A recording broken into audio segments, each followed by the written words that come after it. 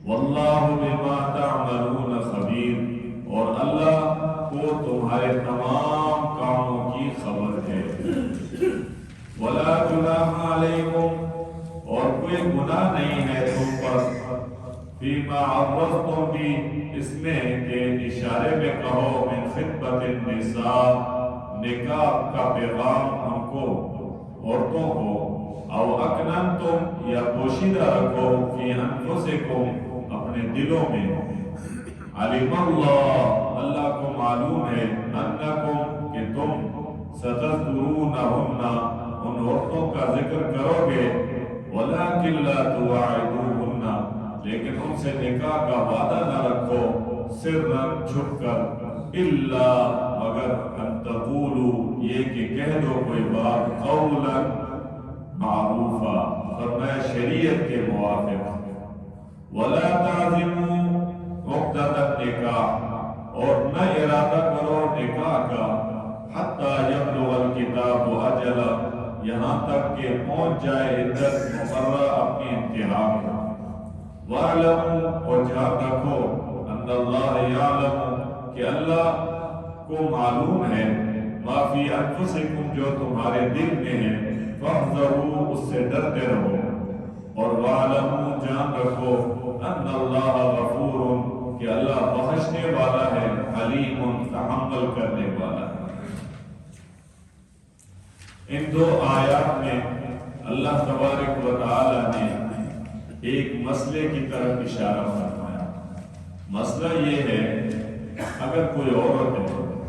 اور عورت کا شوہر فوت ہو جائے، اب عورت کا شوہر فوت ہو جائے تو زمانے جاہلیت میں یہ ہوتا تھا کہ وہ لوگ 1 سال تک اس عورت کو کسی کوٹری میں بند کر دیتے، اور 1 سال کے بعد اس کو نکالتے اپنی رواج اور اپنے دستور کے موافق۔ یہودیوں کے ہاں یہ ہے کہ ان کے ہاں اگر شوہر فوت ہو جائے تو گویا کہ ان کے ہاں کوئی عدت نہیں ہے، آگے دوسروں کے ساتھ نکاح کر سکتے۔ ہندوؤں کے ہاں یہ ہے کہ اگر کسی کا شوہر فوت ہو جائے تو اس کے ساتھ کوئی عمر بھر جو ہے وہ نکاح نہیں کر سکتا۔ تو گویا انہوں نے افراد اور تفریق کو اختیار کیا۔ اسلام نے اعتدال کا راستہ بتایا، اور وہ یہ ہے کہ اگر کسی کا شوہر فوت ہو جائے تو وہ عدت گزارے گی۔ اس کی عدت 2 ہے، یا تو یہ ہے کہ اس کے پیٹ میں بچہ ہے، حمل موجود ہے، تو اب اس کی عدت جو ہے وہ وضع حمل ہے، کہ جب حمل اس کا گویا کہ وہ وضع حمل ہو جائے تو اس صورت میں اس کی عدت پوری ہو جائے۔ ایک صحابی کا انتقال ہو گیا تو نبی کریم صلی اللہ علیہ وسلم کو بتایا کہ ان کے انتقال کے بعد ان کی بیوی کے گویا 22 دن کے بعد بچہ ہو گیا، تو حضور نے فرمایا کہ 22 دن کے بعد جو بچہ ہو گیا اب اس کی عدت ختم، اب یہ کسی کے ساتھ چاہے تو نفاس کے خون کے بند ہونے کے بعد یہ کسی کے ساتھ نکاح کر سکتی ہے۔ تو معلوم یوں ہوا کہ عدت وضع حمل جو ہے وہ گویا کہ وہ اس کی ہے، کہ جب وہ بچہ پیدا ہو جائے، وہ بھلے 1 مہینے میں ہو جائے، 5 دن میں ہو جائے، 9 ماہ میں ہو جائے، لیکن اگر وہ بچہ پیدا ہو جاتا ہے اس صورت میں اس کی عدت ختم۔ لیکن یہ ہے کہ اگر ایک عورت ایسی ہے کہ اس کا جو ہے وہ بچہ ہے ہی نہیں پیٹ میں، اس کے لیے کیا ہے؟ تو اس کے لیے 4 مہینے 10 دن تک گویا کہ وہ اپنے آپ کو روکے رکھے اور یہ عدت گزارے، گھر کے اندر رہے گی۔ اب عدت کے لیے یہ ہے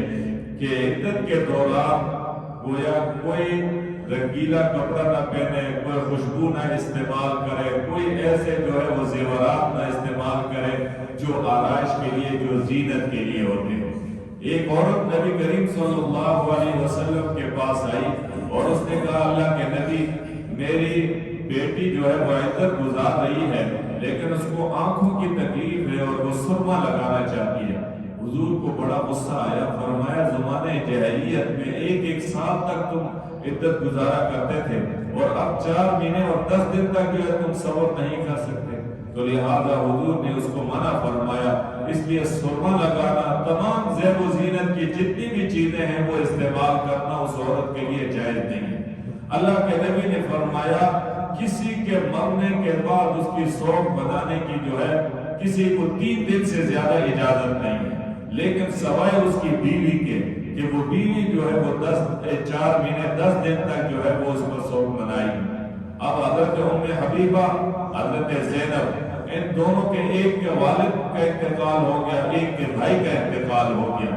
تو انہوں نے 3 دن کے بعد خوشبو منگائی اور خوشبو استعمال کی اور فرمایا یہ خوشبو ہم استعمال نہیں کرنا چاہ رہی تھی، لیکن یہ صرف تمہیں تعلیماً جو ہے وہ لگا کر بتائی کہ 3 دن جو ہے وہ سوگ منا سکتے ہیں اپنے مرحومین پر، وہ 3 دن کے بعد جو ہے پھر وہ ختم، اور اس کے بعد جو ہے وہ کہ سوگ منانے کی اسلام نے اجازت نہیں دی۔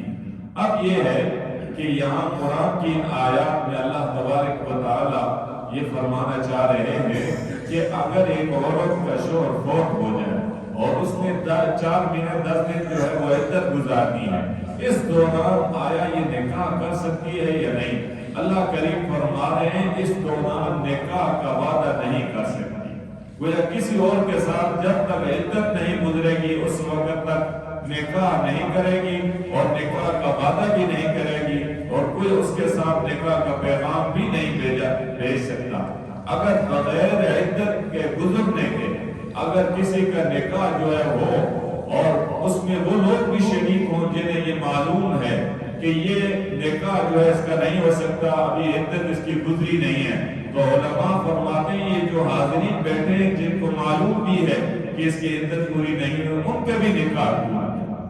گویا کہ وہ نکاح کرانے والے کو تو حرام کا کام کر ہی دیں، لیکن جو یہ بیٹھے ہوئے ہیں اور جو اس وقت یہ حاضر ہیں گویا کہ یہ بھی اس حرام کام کو جائز سمجھ رہے ہیں، اس کی وجہ سے ان کا نکاح بھی ٹوٹ گیا۔ تو اس لیے معاشرے میں اس بات کا بڑا احتیاط کرنا چاہیے، کوئی کسی کا نکاح کرائے بالخصوص جو ہے جس کا شوہر فوت ہو گیا ہے یا جس کو طلاق مل گئی ہے، اس کا جو ہے بڑی معلومات کرنی چاہیے۔ ہم یہ معلومات نہیں کرتے اور ہو سکتا ہے کہ یہ نطفہ جو ہے وہ مکس ہو جائے اور اولاد کا کوئی پتہ نہ چلے کہ یہ بچہ جو ہے بعد والے کا ہے پہلے والے کا ہے۔ شریعت نے اس چیز کا حکم اس لیے دیا ہے کہ تاکہ لوگ نسل کشی سے بچ جائیں اور نسل جو ہے وہ پاک اور شفاف ہو جائے، اس لیے کہ آج ہمارے دلوں کے اندر سے اللہ کا خوف نکل چکا ہے۔ جب اللہ کا خوف نہیں رہے گا تو پھر عدت کو بھی نہیں دیکھا جاتا اور گویا کہ چیزوں کا خیال نہیں رکھا جاتا اور فوراً جو اپنے مقاصد پورے کر لیے جاتے ہیں۔ تو اس لیے اللہ تبارک و تعالی ان آیات کے اندر جو ہے امت مسلمہ اور ایمان والوں کو متوجہ فرما رہے ہیں۔ والذین یتوفون منکم، اور جو لوگ مر جائیں تم میں سے، وَيَذَرُونَ، اور چھوڑ جائیں، ازواجاً اپنی عورتیں، يَتَرَبَّصْنَ، یہ چاہیے ہے کہ وہ انتظار میں رہیں، بِأَنفُسِهِنَّ، اپنے آپ کو، 4 اشہر وعشرہ، 4 مہینے 10 دن، فَإِذَا بَلَغْنَ، پھر جب وہ پورا کر چکے اپنی اس عدت کو، اجلہن، اپنی عدت کو، فَلَا جُنَاحَ عَلَيْكُمْ، تو تم پر کوئی گناہ نہیں، فِيمَا فَعَلْنَ فِي أَنفُسِهِنَّ بِالْمَعْرُوفِ، اس بات میں کہ وہ کریں اپنے حق میں دستور کے موافق، یعنی جو شریعت نے جو طریقہ بتایا ہے اسی کے مطابق۔ وَاللَّهُ بِمَا تَعْمَلُونَ خَبِيرٌ، اور اللہ کو تمہارے تمام کاموں کی خبر ہے۔ وَلَا جُنَاحَ عَلَيْكُمْ، اور کوئی گناہ نہیں ہے تم پر، فِيمَا عَرَّضْتُم بِهِ، کہ اشارے میں کہو، من خطبت النساء، پیغام نکاح کا ان عورتوں کو اگر پیغام اشارتاً، مثلا کوئی عدت گزار رہی ہے، ایک آدمی آتا ہے اس کا قریبی ہے محرمات میں اور گویا کہ وہ دوسرے کا جو ہے تذکرہ کرتا ہے کہ وہ فلاں چاہتا ہے کہ مجھے کوئی نیک خاتون مل جائے، میں اس سے نکاح کروں،